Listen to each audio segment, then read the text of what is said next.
نحمده ونصلي ونسلم على رسوله الكريم اما بعد فاعوذ بالله من الشیطان الرجیم بسم اللہ الرحمن الرحیم السلام علیکم۔ علمی نشست میں سوالات کے جوابات پیش کیے جاتے ہیں۔ ایک سوال کیا گیا، بیت الخلاء میں ننگے سر جانا کیسا؟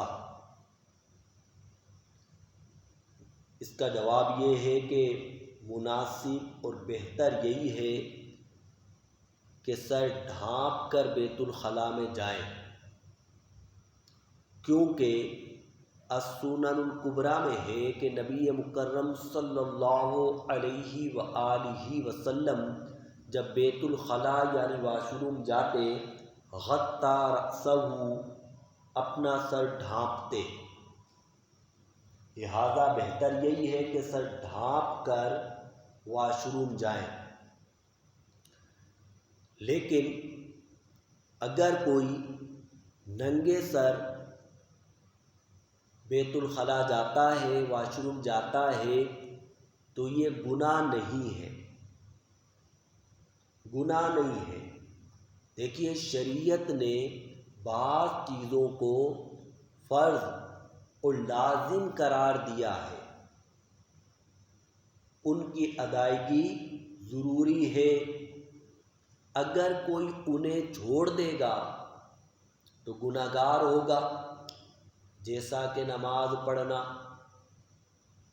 سلام کا جواب دینا، روزہ رکھنا وغیرہ۔ لیکن بعض چیزیں استحبابی ہیں، یعنی اگر ان پر عمل کیا جائے تو ثواب ملے گا، اور اگر انہیں چھوڑ دیا جائے تو بندہ گناہ گار نہیں ہوگا، جیسا کہ زلفیں رکھنا وغیرہ وغیرہ جو بھی سنن زوائد ہیں۔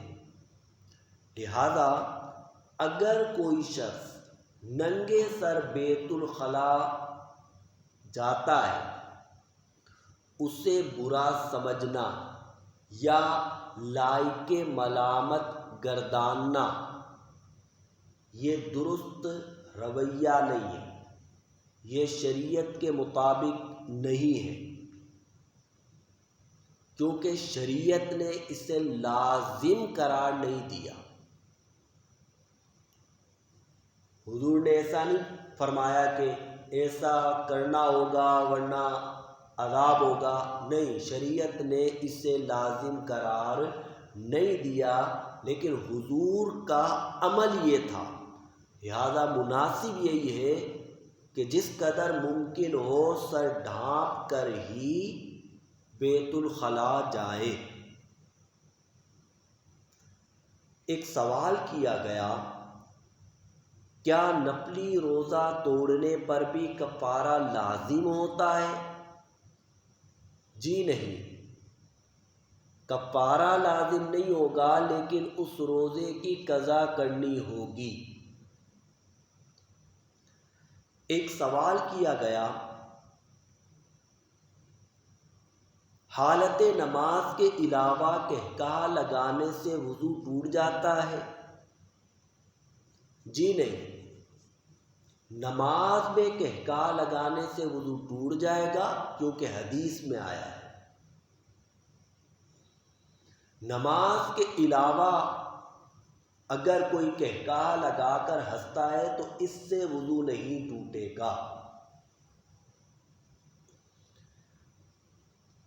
قہقہہ سے مراد یہ ہوتا ہے کہ بندہ اتنی آواز سے ہنسے کہ اگر کوئی برابر میں کھڑا ہوتا اور شور و غل بھی نہ ہوتا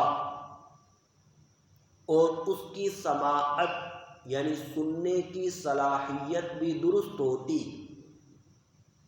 کان بھی درست ہوتے، تو اس تک آواز پہنچ جاتی، یعنی انسان سمجھ سکتا ہے کہ میں کتنی آواز سے ہنسا ہوں۔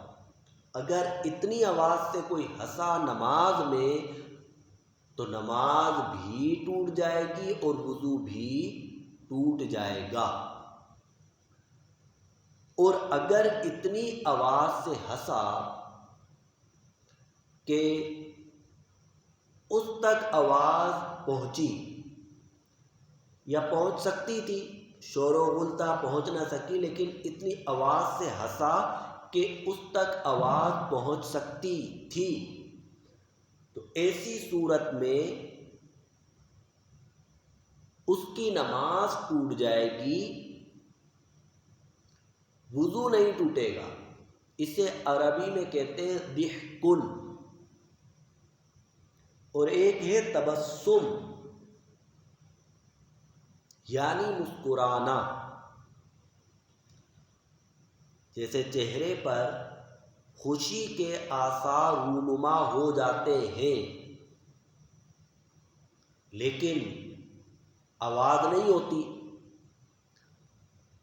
تبسم سے اگر نماز میں کسی نے تبسم کیا تو اس سے نہ وضو ٹوٹے گا اور نہ ہی نماز ٹوٹے گی۔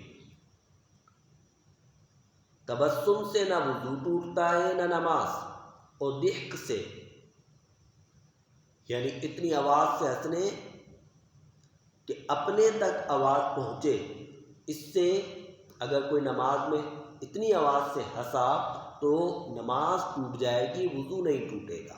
اور کہکا لگانے سے نماز بھی ٹوٹ جائے گی، وضو بھی ٹوٹ جائے گا۔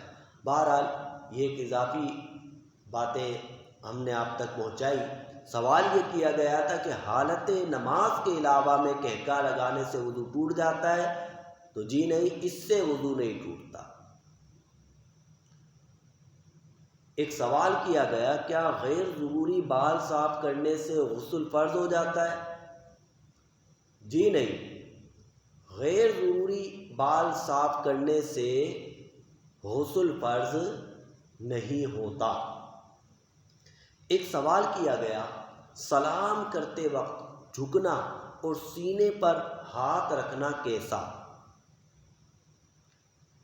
سینے پر ہاتھ رکھنے سے تو کچھ حرج نہیں، لیکن جھکنا منع ہے،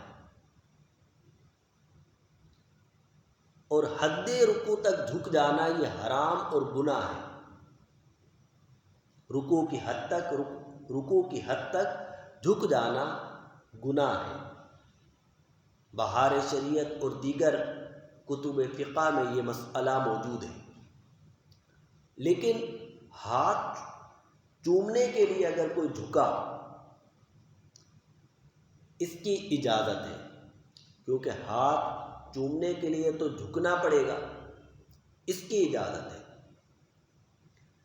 ایک سوال کیا گیا، دامت برکاتہم العالیہ کا کیا مطلب ہے؟